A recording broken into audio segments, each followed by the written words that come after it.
nyumba leo ikiwa siku ya kihistoria, siku ya kifamilia. Kitu cha kwanza tuna appreciate wenzetu ambao wanafanya kazi katika redio kote duniani, kwa sababu leo ni siku ya watangazaji wa redio. Kwa hivyo heko kwenu ambao mnajitolea kutoa sauti yenu na kuitumia kama sadaka. Mungu awabariki sana tena sana. Kitu cha pili, leo ni siku kabla ya Valentines. Leo ni tarehe 13. Najua kila mtu yuko katika harakati. Labda kuna mtu unakaa pale chini unasema, "Ai, mimi sijui nitaletewa nini, sasa tuko hapa. Sijui nitafanya nini, sijui nitavaa nini." Tunataka leo tuweze kuelewa Valentine ni nini na ni yapi yafaa tuyafanye katika mahusiano yetu. Haya yote ni hapa ndani ya nyumba. Kwa hivyo nakualika kwa heshima uweze kujiunga pamoja nami. Niko na mtaalamu ndani ya nyumba, ni mshauri number 1. Na yeye pia anatembea sana na watoto, anatembea sana na vijana, yani naweza sema kwamba yeye ni children and youth mentor. Yani katika malezi analea sana wanarika katika masuala haya ambayo yanawaathiri, na yuko ndani ya nyumba pamoja nasi. La kwako ni wewe kuweza kujiunga pamoja nasi, uweze kuzungumza nasi. Tuambie pia umejiandaa aje? Wewe kesho una celebrate aje? How are you going to celebrate your Valentine tomorrow? Let us know how you going to celebrate that. Grace NJERI, karibu sana tena sana ndani ya nyumba. So much, Celestine. You're welcome for having me in the show today morning. And it's such a privilege and it's such an honor. Asante sana. Karibu sana tena sana. So Grace ni nani? So my name is Grace. I am a counselor. I'm also a crisis pregnancy counselor. So that means that when we have women, when we have girls who are in crisis pregnancy, wamepata mimba, walio hawakupangia, so they normally come to me and I give them counseling na natembea na wao kwa safari hadi wanajifungua na ninaona venye wanaweza saidika kwa mahospitali, either na gyners ama hata wale wanahitaji shelter, maybe wamefukuzwa kwa nyumbani. Yes. All right. So leo tuko hapa tunataka kuweza kuchambua hili neno ambalo limekuwa vinywani mwa wengi, Valentine. It's Valentine's month. Tulipogonga tarehe 1 Februari, kila mtu akajua mbona tumeingia Valentine. And I know everyone is looking out. You know, kuna yule ambaye hadi sasa hana amani. Kwa sababu hana chochote. Na labda anajua kwamba labda mwenzake anatarajia aweze kumnunulia maua, aweze kumnunulia ka chocolate. So when we talk of Valentine's, Grace, what are we talking about? What are we to understand? So now, so February, as you said, when it was 1st February, everybody's mind was Valentine's Day. Oh, definitely. Mine too. Everybody is talking about Valentine's Day. Mine was Valentine. Kila mtu anataka kupata maua, kila mtu anataka kupata chocolate. Exactly. Anataka kuletewa zawadi akiwa ofisi. Yes, niwe surprised on air. Too bad I won't be on air tomorrow. I would have appreciated that one also. Yeah. So one thing people don't understand is that Valentine's actually comes from a saint, Saint Valentine. Okay. And it's supposed to be a day not only we celebrate the relationship, intimate relationships, but it's also a day to celebrate the people whom we love, our family members, our friends, our colleagues, you know, those people who we love, those people who we hold so dear to. So unfortunately, we have really given it this school of thought that we only have to celebrate those who we're in intimate relationships with. Yes. So it's a day to celebrate our loved ones. Our family are also our loved ones. Our colleagues are also our loved ones. Our parents. Our parents are also our loved ones, yes. All right, so when we talk of tomorrow, that means I can do myself the honor to celebrate my morning crew. Exactly. And that will be done with Valentine. Yes. Unajua nimeuliza hivyo because in the morning someone asked us, ati sasa kesho nasherehekea Valentine ya nini and I don't have a boyfriend. So this now takes us down to the memory lane, looking back at how people used to celebrate. Yeah. Initially, we didn't know about this day.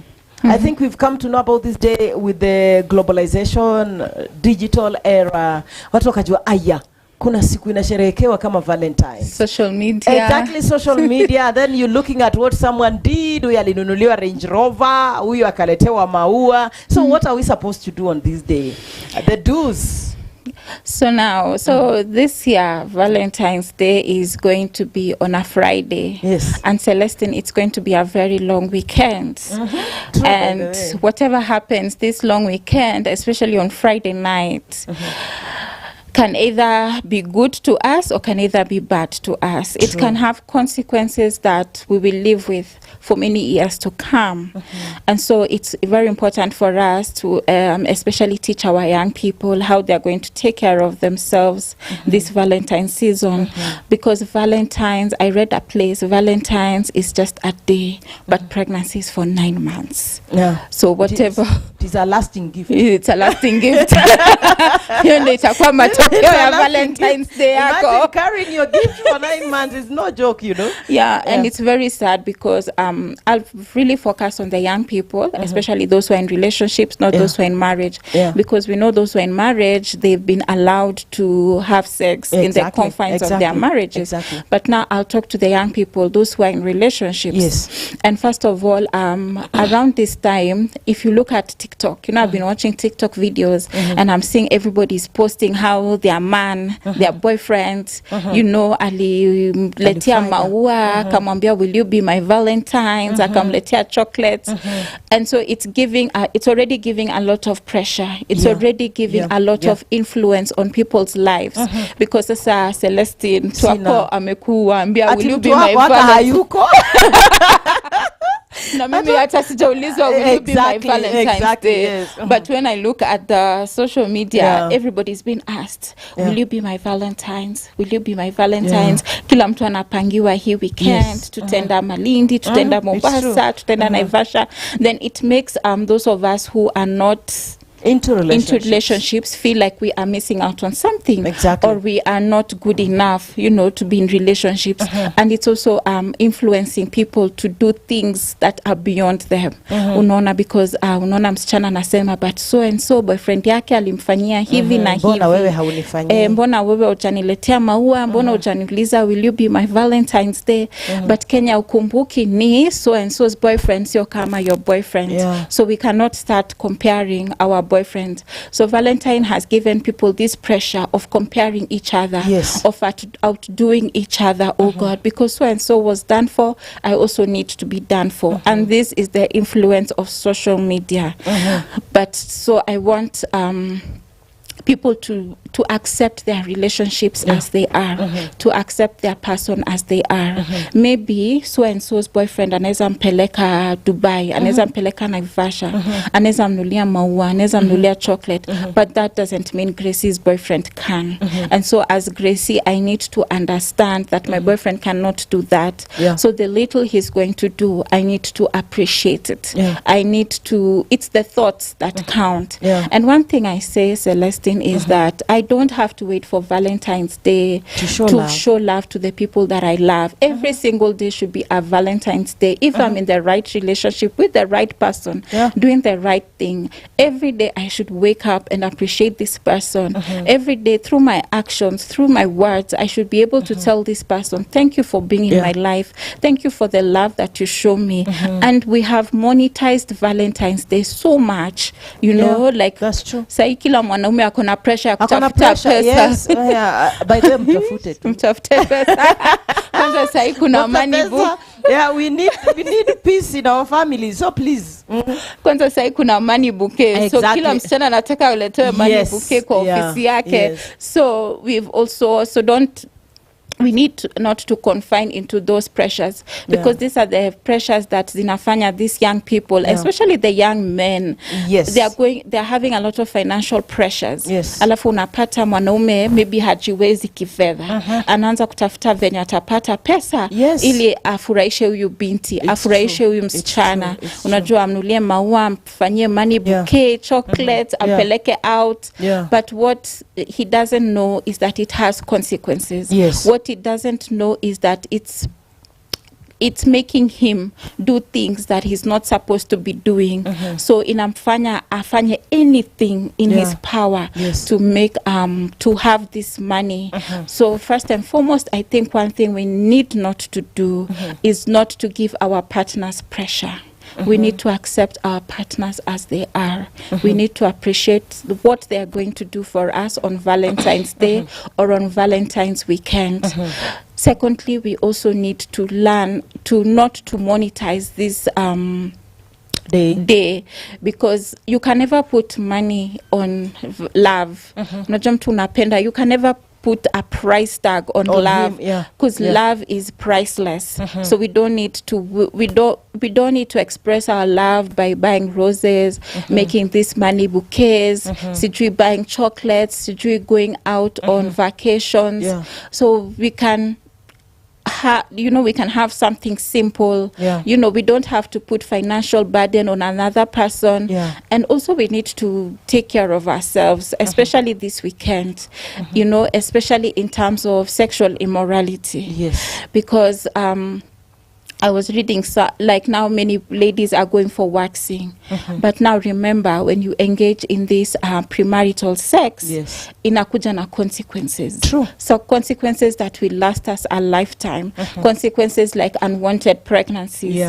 Consequences like HIV and AIDS, STDs, maugonjwa, ama msichana, ama kijana na kuacha, and that time you are pregnant.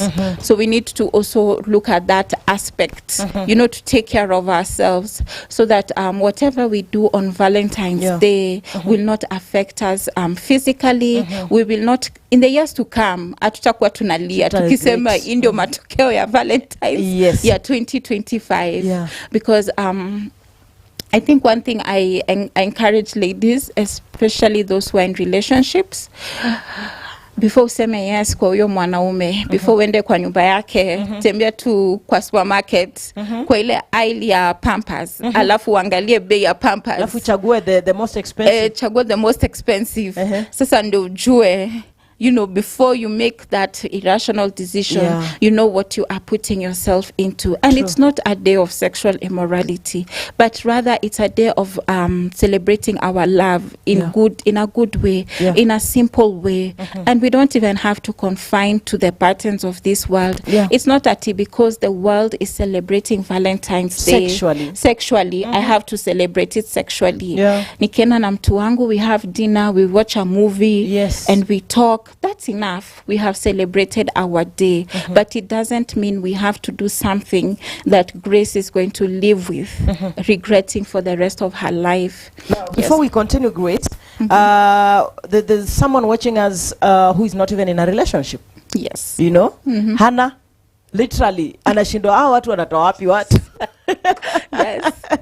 And so many people are rushing to find themselves fixed in a relationship.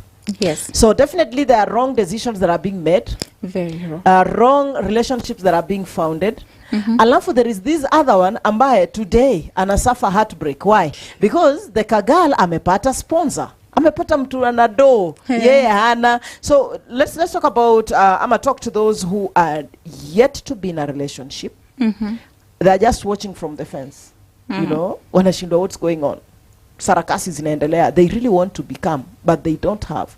What should they do? How do they carry themselves? And even those who are suffering heartbreak, because I know there are so many who are going through that. Just within this week, so much has happened. So now, unfortunately, we are living in a time of social media. Na ukiangalia TikTok videos zote, utaona watu wakinuliwa maua, wakinuliwa chocolates and all that. And so to the person who doesn't have a boyfriend or doesn't have someone to take them for Valentine's Day, I think the best thing I would do is you have to take care of your heart. You have to take care of yourself. You have to tell yourself that this is the season I am in, and I don't have someone to take me out on this Valentine's Day, but it doesn't mean I have to fall in the arms of the wrong person. Because if I fall in the arms of the wrong person, it might have a lot of dire consequences in the days to come. But even who said we cannot take ourselves out on Valentine's Day? Exactly. Who said we cannot love ourselves? Love starts with you as an individual before you can even invite someone else, you know, into your life. So first we have to learn how to love ourselves. We have to learn how to live with ourselves before we can even invite another party into our life. You know, you can even buy yourself roses, buy yourself chocolates, take yourself out for dinner, you know, have those solo dates, solo trips, you know, appreciate yourself for the far you have come, or have friends whom you all share something in common at this particular season, or spend time this weekend with your parents. You know, when was the last time you treated your parents? When was the last time you went home, you bought something for your parents or your siblings or your friends, you know? So I feel like we don't, just because others are doing it, it doesn't mean we also have to do it. You know, we have to come to a point of not having group mentality because of social media, but we have to have our own thoughts. It doesn't mean ati kama sitapata mtu wa kunipeleka out, sasa nianze huzuni, I start feeling sorry for myself. No, because this is the season I am in. You know, this is the season that God has put me. So I have to make the most out of it, you know. And most of these people we see on social media, you know, sometimes we admire people on social media, but we don't know what happens behind the scenes. And some of them are not even real. Exactly. Some of them are just doing this because of a show. And so wewe kwa hapo umesema because so and so anaenda out, because so and so anaenda out na mbaba, so and so is going out with an old man, I also have to look for an old man. But you don't know what happens behind the scenes. So I think I would encourage that person to just look for ways to utilize this Valentine's Day, to look for ways to utilize this weekend.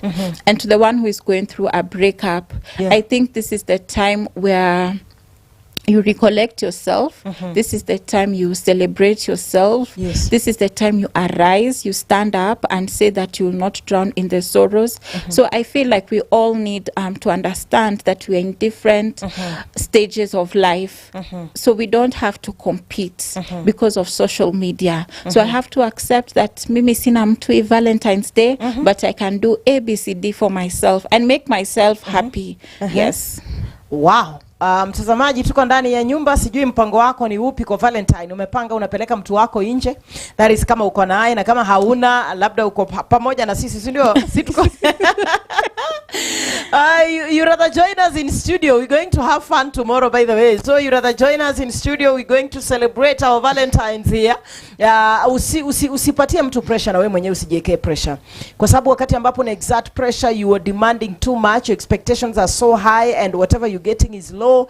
Alafu unaanza kuona kwamba you are in the wrong place, you know, even in marriages. And I think by virtue of you being a youth mentor, because you mentor them into marriages, we are there in marriages. True. And there's someone ambaye anaangalia anaona neighbor alikuja na bouquet. Like where I stay, we are only 2 neighbors. So I can imagine if I see if I see my neighbor, my male neighbor, ameletea wife bouquet, na mimi wangu wakuje empty-handed. Do you know how do you feel bad? You feel bad. You do, because there's a reaction here. Someone is saying, someone is saying, Sele, Valentines walijua kutoka Januari kwamba tarehe 14 ni Valentines.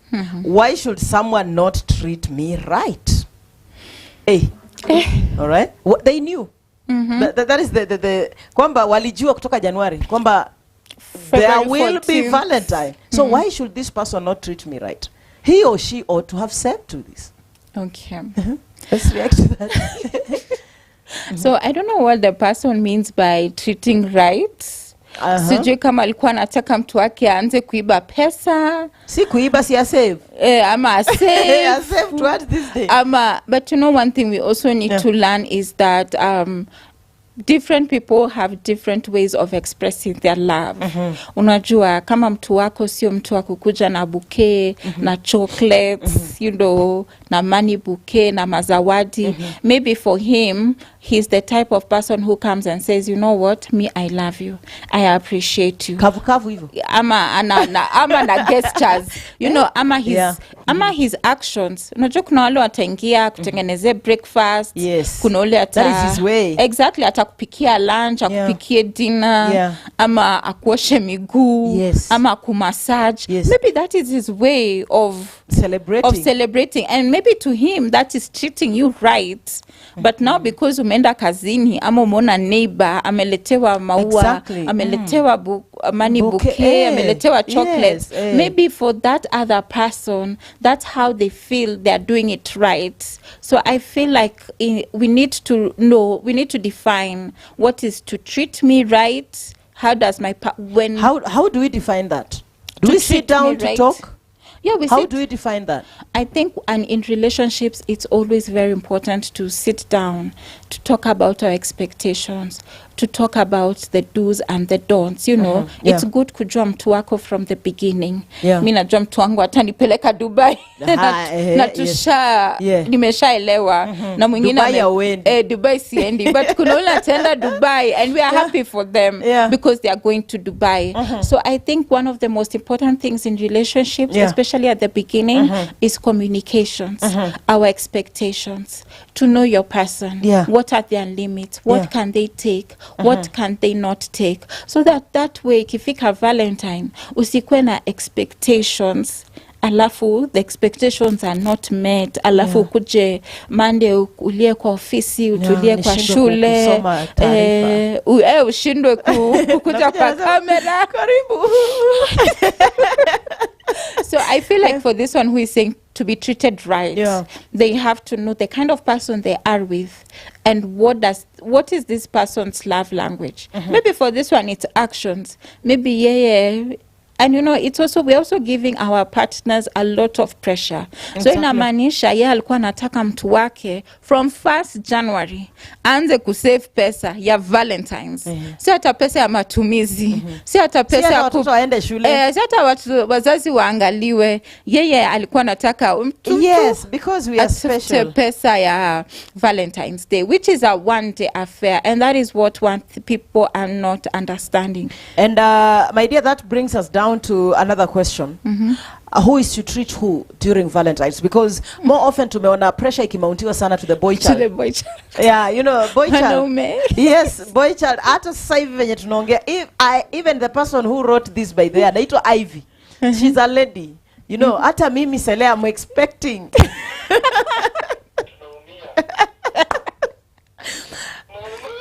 I don't know if my man is watching, but I'm also expecting, you know. So there is too much pressure at our truth be told, you know. We are all expecting our boy child, our men, our whatsoever, our husbands, our fiancés, waweze kufanya something. Who is to celebrate who in such? You know, society, bahati mbaya, imefanya hii kazi yote imepea wanaume. You know, everything has fallen to the boy child. And that's why you see many of our boys, many of our young men are committing suicide, are going into depression. Why? You know, because of the pressure? Because of the pressure. Because they're having pressure. Because their girlfriend amempatia kiwango anataka aekwe, but huyu kijana anaangalia, I cannot match this. But why can't they step down and look for someone in the same level? Now hapo ndio sasa hapo ndio shida inatokea. You know, because they want to have this wanasemanga, if you want to have this pretty girl, lazima ujue ku maintain. Unajua lazima ujue to maintain this girl. And so this is what is making even our young men today not to settle down into not to go into relationships, not to settle down into marriages, because most of them have seen how they have been really overburdened, and and you know, men don't talk about it like we women. So they die inside. And so I think we need to change this mentality of why can't I as Gracie also treat my man? Sio lazima nimgoje anilete maua. Hata mimi naweza mwambia, thank you for being a good partner, thank you for being there for me, thank you for loving me, thank you for you know, being so good to me. And to the ladies, I don't think we have to change the mentality of waiting for the men to be the one to do it. But even as we can appreciate our men. How I wish 2025 tungebadilisha iwe kwamba ni Valentine where ladies are appreciating their men. Exactly. Tumia mtu wako, nulie gifts, you know, viatu, nulie watch. Hata socks. Exactly. Viatu labda tuna pesa. Lakini hatuwezi kosa doza socks. Nitatumia. At least we can't miss out on that. Yeah, we cannot miss on something because as they appreciate us, we can also appreciate them. Exactly. Yeah, so that way they feel like their burden is not on them, but they also feel like it's a two-way relationship is I give and I take. Yes. But it's not I receive, I receive. Yeah, but a good two-way healthy relationship is as I receive, I should also be able to give. Yeah. Yes. Someone is saying, Sele, let us not feel bad kwamba hatuna mtu wa kupeleka ama mtu wa kutupeleka. Life is just a journey. Alafu there's a reaction here. Someone was saying kwamba Sele, I have no issue with celebrating Valentine, lakini asinilete chenye aliniletea last year. I don't know. Lakini asinilete chenye aliniletea last year. Okay. Now that brings us down to ungependa nikuletee gift gani? Mtazamaji, if you were to be my Valentine, ungependa Selea kuletee gift gani? Maybe you're a gentleman, you're a lady out there. Alafu Selea anasema, will you be my Valentine? Mwelekezi wangu ungependa nikuletee gift gani na venye nimejitolea?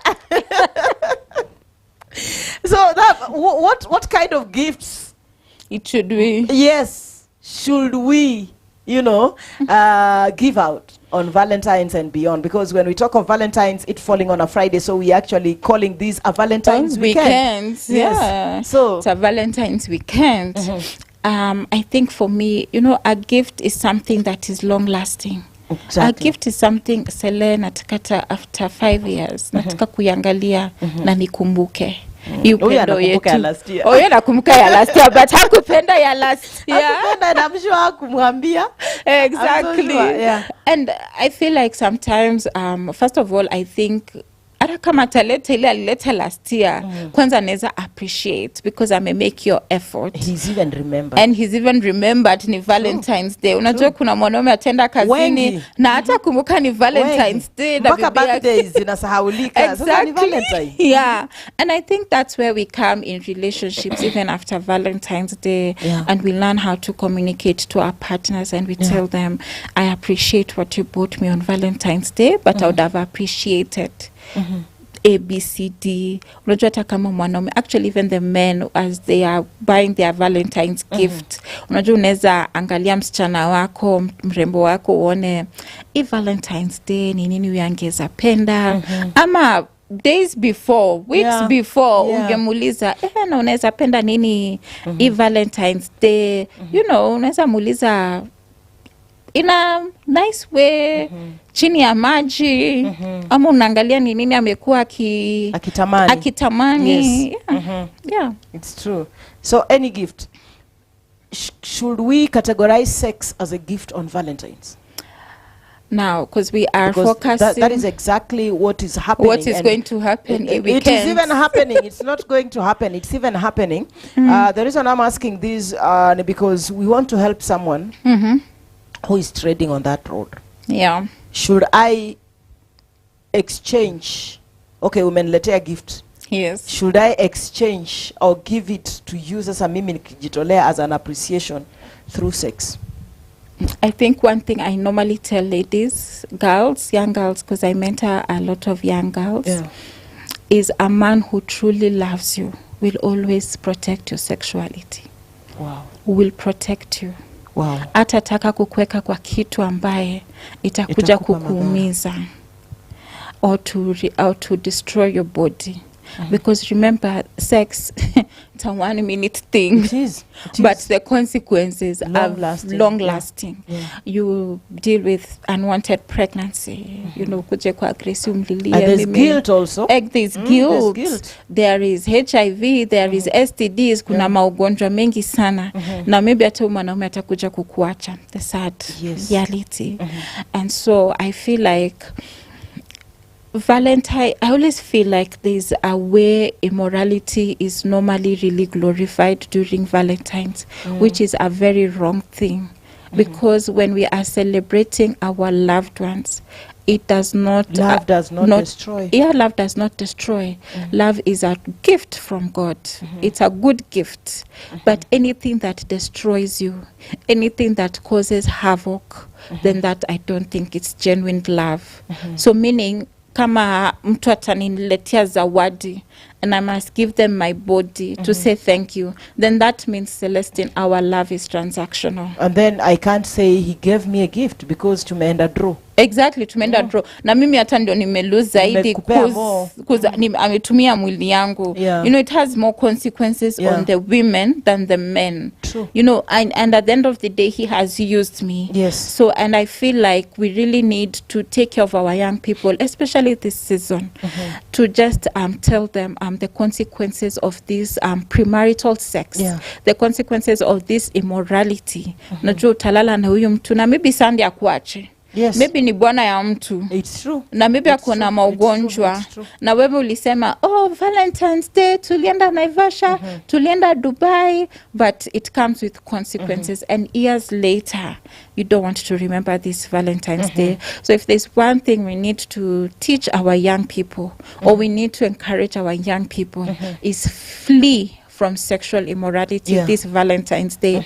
So any relationship that is destroying you physically, that one, you know, love is not about sex. Exactly. Love is about how we talk, how we relate to one another, how we spend quality time together. It doesn't mean, Celestine, I have to sleep with a man for me to prove that I love him. Yes, then that is a wrong foundation of love. So we need to flee from sexual immorality. And this is a long weekend. So kama watoto watachungwa, it's going to be a very...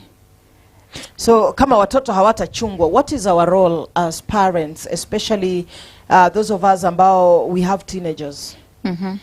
What is our role? So, I think the role for parents, especially those who have teenagers, is to sit them down and tell them, talk to them about sex. Tell them, I always say it's good to tell your son, your daughter, sex is a good thing. It's for procreation, but sex has confines of marriage, but it has to be done at the right time with the right person at the right place. That is what brings glory, and that is what will make you happy. But we have to teach our kids that we have negative consequences of sex, the premarital sex. And we have to tell them, they have to know what is good love and what is bad love. So bad love is ile anakutumia vibaya. Ile unaona like unatumika. And I think it's good for parents to have this conversation with their children. You know, teach them what good love is, what bad love is. You know, have conversations with them. You know, let that be so open with your kids that they are able to tell you about their relationships, so that you can be able to guide them. But lakini sio na ukali, lakini sio na ati kuwafungia kwa nyumba. No, but you have to explain to them why this is bad, why this is good, why we should engage in this, why we should not engage in this. But most importantly, we have to teach our children that Valentine's is just one day, you know, and the consequences can go for years. My dear, we have sleepouts. I don't know, zinaitwa sleepovers. Sleepovers. Yes, we have so many of them and they're going on. And unapata hawa watoto ni ruhusa wamepewa na wazazi. We are talking of Valentine being a very long weekend. Is it in order for us to allow sleepovers? And what are the consequences of such? So when it comes to teenagers, I always feel like you need to know where your child is sleeping. Okay, kama ni shule, kama ni mwenzake wa shule, I think it's good to meet the parents. to meet the family, know what kind of family this is, know what kind of friends these are. But kama ni sleepover ya between girls and boys, I think we need to sit down with our children and family say no.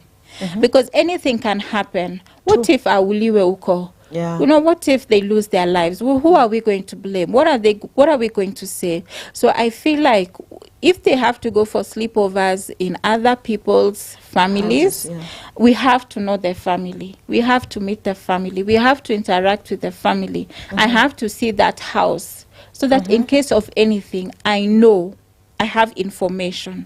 But sasa, when it comes to these young people who are going to sleep with their boyfriends in their boyfriends' houses, you know, we have to teach them, you know, nasemanga, sex is like a wedding cake. Sasa ukianza kukula piece by piece, Celestine, by the time tunafika harusi yako, hatukuli keki. So you're walking into a marriage without a cake. Exactly, because tumekula piece after no piece. Cake. Yes. So we have to teach them that sex is sacred, and they have to be very careful who they, you know, the consequences of this. And you know, most men, you know, funny enough, most men who sleep with girls, okay, anafanya tu uchunguzi. Really, do they marry the girls wanalalanga na? Yeah, that's true. Yes, tena wanalalanga na. Ara juzi mtu nimesikia akisema, hata anapelekanga kwa club. Kama wewe ni msichana na kupeleka kwa club, baba hauna chances ya kupelekwa kwa mama. Kwa nyumba, kwa mama. Yes. So we have to teach them the dynamics of relationships to show them when they are being used and then when they are genuinely beloved. But I think parents really need to be cautious this season. There's a gentleman anasema Sele, sex has been legalized. Tutafanya aje ndio tufit, kwa sababu usipolala na udem anasema haumpendi, tumezaliwa tukipata hizi vitu, so what do we do? Is it true amezaliwa akizipata? Because sisi we were raised and we would mingle with boys without any idea of sex. True. You know, sisi tulikuwa tunaambiwa nisikuone na huyo kijana, why? Utapata mimba. So anytime, I remember there's a lady ambaye where we were playing, and then she was touched by a boy, and this girl cried all through the day. Tutamuliza nalia nini? Atikei unajua nimepata mimba. You know, because we were never told how tunapata ball when we were growing up, you know. Yeah. But he's saying ati tumezaliwa tukapata hizi vitu and sex has been legalized. Ukikataa kulala naye anasema haumpendi. Should sex be a measure of love? Sex is not a measure of love. I think there are people who get married when they've not engaged in sexual activity. Does that mean they don't love each other? No, they do. They do love each other. Yes. Me, I came to learn about sex. I came to know about sex nikiwa campus. What? Because mimi all through mpaka college. Sisi tulilelewa tukiambiwa mwanaume asiwahi kukuguza. Yes. Me, I knew unge hug tu mwanaume hivi bas. We are done. We are done. Yeah. So we have to keep those distance until I went to campus. Kona tuna hug. Mbona hawa? But sex is not a measure of love, because we have people who get married and they've not engaged in sexual. So many of them. In sexually, does that mean they don't love each other? In fact, their marriage becomes very solidified.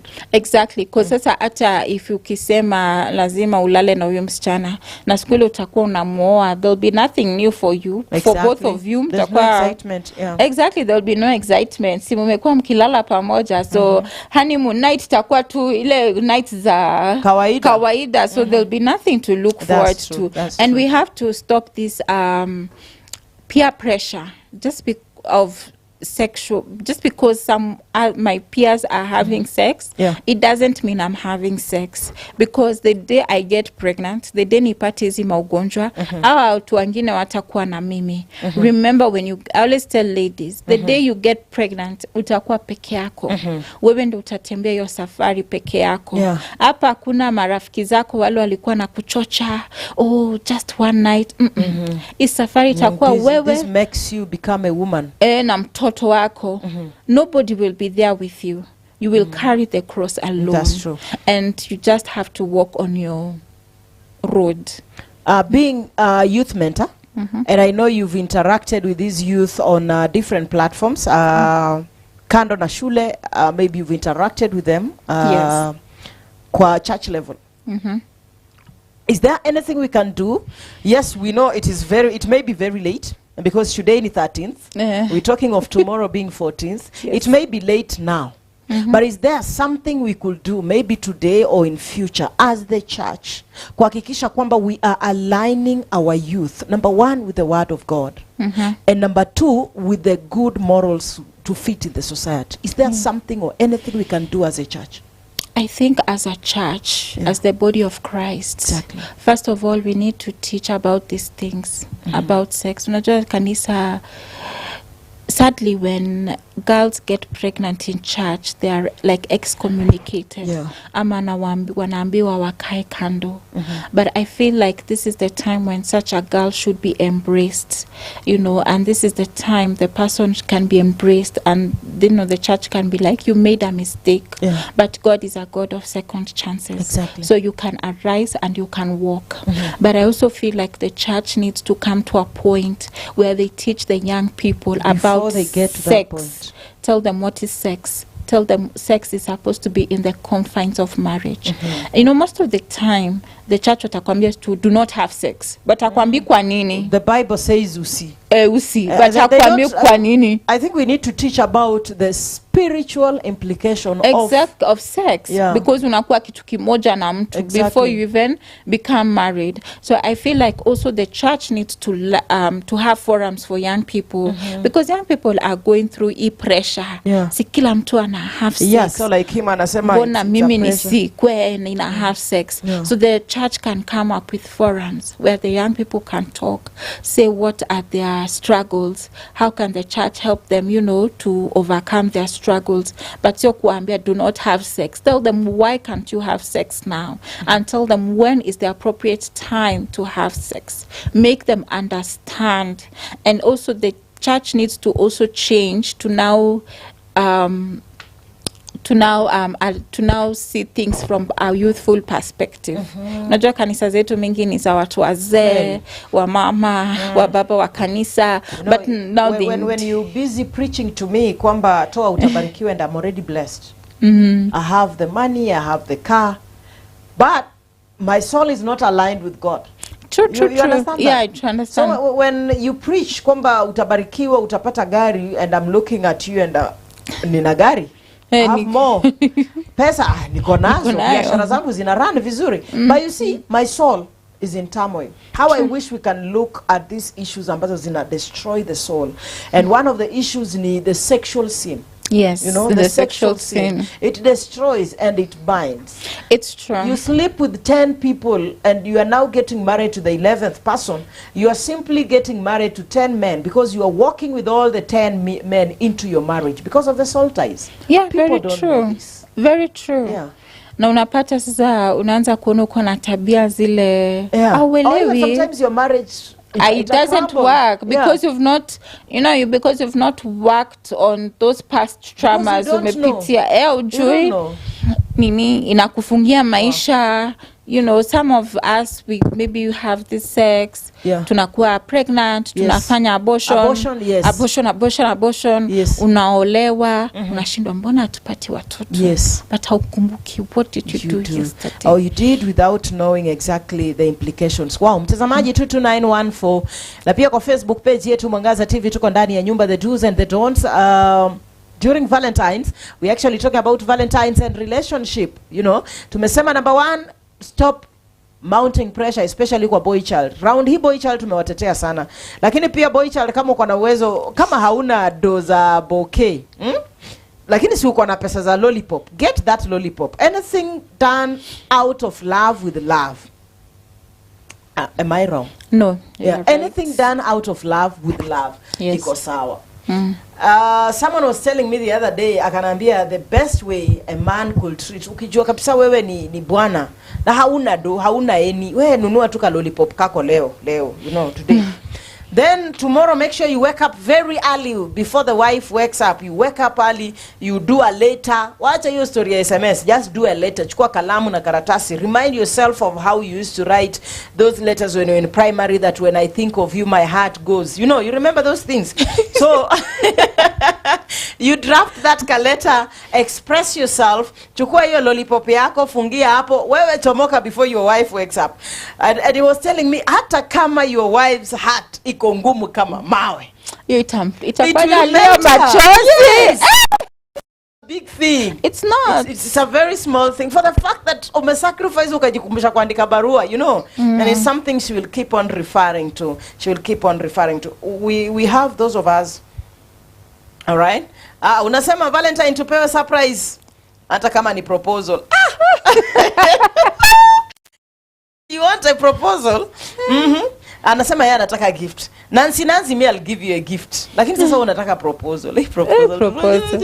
Watu wengi wanagojea proposal kesho. Yes, and now the issue is when the proposal fails to come, tuko heartbroken, tumestalia. Na wakati tunavunjika moyo, now we build a stance against any other relationship. Yes. I wanted to say there are some of us who are hurt as a result of Valentine's. There is a lady who was raped on a Valentine's night, you know, and right now she's given birth, kwa mtoto, but she hates the kid mbaya. So for those of us who are heartbroken because of previous encounters during Valentine's, how do we, because whenever we get to that point, kwamba it is Valentine's, memories flood, unless the Lord heals our emotions, memories are flooding. How do we rise above this? I think for the person who was hurt during Valentine's Day over a past experience, I think this is the time you need to guard your heart, to guard yourself. Yes. Unajua sasa saizi tuko TikTok. Kama unaona TikTok ni utaona videos mingi za Valentine's Day. Leave it for that day. You know, just don't go to places or do things that will trigger your memory, because you have to take care of yourself. But it doesn't mean that in future there will be no good Valentine's Days for this person. They will come. They will come. Just have to arise and say, ilitendeka hivo, but najua there are days to come. Kuna mtu atanipenda hata vizuri. So I think, but for all of us also, we need to guard ourselves, especially with the social media pressure. We need, unajua tunaonanga social media, tunaona hey, so and so amenunulia maua, amepost, ara mimi nataka kupost, but I know that someone ataletewa tu maua akiwa hewani na chocolate. Kwani mimi na money bouquet. Kwani mimi wewe ulikosea Mungu wapi? Ndio nilifungua show asubuhi. It's amazing. So we rise above that. We have to rise and we have to take care of ourselves. Remember the things we see on social media. It's an act. We don't know what happens behind the scenes. So we have to really guard ourselves. We need not to allow this social media to come into us na ianze kutuletea confusion. Yes. Wow. Tazamaji, ningependa sana tuendeleze haya mazungumzo, lakini I know kutoka mwanzo tulipoanza hadi sasa you've captured something. Tomorrow is Valentine's. I wish you all the best, the very best. Lakini kama hauna, kweli kabisa hauna, mimi niko ready. Lollipop tu hiyo hezi nishinda. Hiyo hezi nishinda, you know. Always reach out, then try and do something, you know. Do something nice. Ukipita pale wale vijana wetu wako pale chini wanakuambia antini aje nibaie chai, and you have a 20 bob. Do something nice. That is spreading the love on Valentine's. We really need not to be inclined kwamba lazima awe mtu wangu. Let us make sure that we are spreading the wings na tunasonga mbele. Unasema tokea Sinoko Cherenganyi, unasikiliza mawaidha ukiwa Mwea Kimbimbi Kirinyaga County. Haya ni majina Asante sana. Unasema good morning Sele, I'm following the show na hiyo discussion iko top tu sana, nisalimie Madam Grace. Na Nora unasema morning good debate, alafu umetuwekea love hapo, umetutangulizia vizuri. Alafu Dorcas Mash unasema good morning Sele, na mimi nasema niko ndani. Unasema you're following kutoka Thika Makongeni, thank you so much mama. Kariuki unasema you are watching kutoka Gadhambi Kirinyaga, na Nancy you're just laughing. Unasema mimi nataka gift, na gift yenye umeitisha ni ya proposal.